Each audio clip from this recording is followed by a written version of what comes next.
मौलाना फजल रहमान जो हैं वो एक बड़े ज़ीरक किस्म के सियासतदान हैं और मौलाना का लफ्ज़ जो है वो बिल्कुल वैसे ही है कि जैसे क्लीन शेफ मौलाना सलाहुद्दीन अहमद होते थे, क्योंकि दीन के रास्ते के साथ मैं बड़े वाज़े तौर पर बात करना चाहता हूँ, इसलिए कि उनका कभी भी दीन के साथ और दीन के नफाज के साथ कभी कोई ताल्लुक़ नहीं रहा।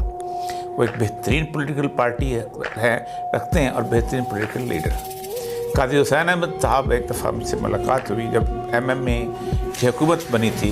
तो कुछ दिनों के बाद मैं उनसे मिलने गया और मैंने उन्हें कहा कि अब तो आपके पास एक सूबाई हुकूमत मौजूद है, आप उस सूबाई हुकूमत के अंदर इस्लाम के कवानीन कम अज़ कम सूबे की हद तक नाफिज कर सकते हैं, क्योंकि लातादाद ऐसे कवानीन हैं जिनका ताल्लुक़ मरकज़ के साथ नहीं है और आप सूबे के अंदर कम अज़ कम CRPC, PPC, बाकी चीज़ें, ज़कात, उशर, इन सारे निज़ाम हायकार के अंदर आप बहुत सारी तब्दीलियाँ ला सकते हैं। यहाँ तक कि आप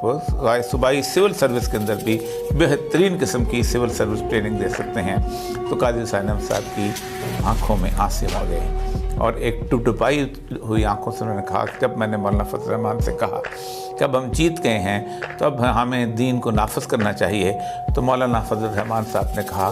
कि हम सियासत जो है वो एक रूटीन में करते हैं जैसे बाकी सियासी पार्टियां करती हैं, हमारा दीन के नफाज के साथ कोई ताल्लुक़। मैं फजल रहमान साहब को साहब से कहना ज़्यादा मैं मुनासिब समझता हूँ कि वो एक बहुत ज़ीरक किस्म के सियासतदान हैं। उन्होंने MMA की पॉलिटिक्स भी इस वक्त लड़ी थी, एक एंटी अमेरिकन स्टैंस बनाने की कोशिश की ताकि वहाँ पर उनके इलेक्शन जीत जाएं, लेकिन फिर उसके बाद वो सारे काम किए MMA की हुकूमत ने कि जो अमेरिका की ख्वाहिश थी, और उस अमेरिका की ख्वाहिश के मुताबिक जैसे भी हम वज़ीरिस्तान का ऑपरेशन हो, सवात का ऑपरेशन हो, बाकी चीज़ें, ये सारे उनकी आँखों के सामने होते रहे। यहाँ तक कि जामिया हफ्सा का वाक़या कि जिस वाक़े के अंदर पूरी की पूरी दुनिया को ये दिखाना मकसूद था कि हम आपके कहने के ऊपर जिस तरह चाहें जैसे चाहें कुचल कर रख देंगे और हम बताएंगे कि हम क्या चीज़ हैं। आप सोचें कि उस वक्त भी मौलाना फजल रहमान जो है बड़े आराम से पाकिस्तान छोड़कर चले गए थे और फिर उनकी किस्मत में उसके ख़िलाफ़ एक मज़म्मती बयान तक देना नसीब ना हो सका।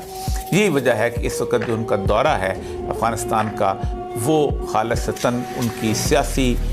एक मुहिम जुई का हिस्सा लगता है, क्योंकि ज़बीला मुजाहिद साहब ने तो कह दिया है कि मौलाना ने तो हमें ख़ुद कहा है कि आप मुझे बुलाएं, मैं आना चाहता हूँ। और वो इस वक्त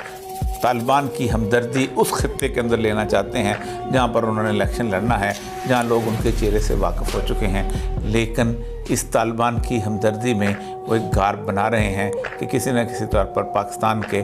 अंदर भी उनको रास्ता मिल जाए और वो अमेरिका को भी राज़ी रहे। सयादबी वाली बात जो है कि माशूक माँ बशेवाए हरकत मुवाफ़क़त बामा शराब केश बज़ाहिद मास्कर्द, मेरे माशूक की कमाल की बात है कि मेरे साथ वो शराब भी पी लेता है और मौलवी साहब के साथ नमाज़ भी पढ़ लेता है।